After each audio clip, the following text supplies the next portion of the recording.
su laiku apsinešė tos kojelės, visokiausių purvų, šiukšlių ir laiks nuo laiko galite pavalyti. Tada overlockas jums stabiliai stovės ant stalo.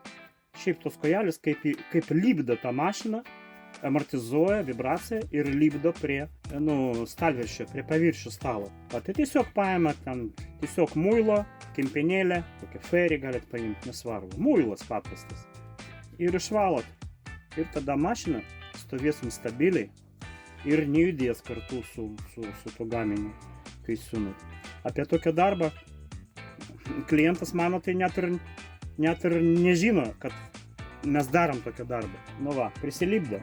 Stovi kaip įkastas. Su jumis buvo Grigorija, o be su jumis Stilius. Iki.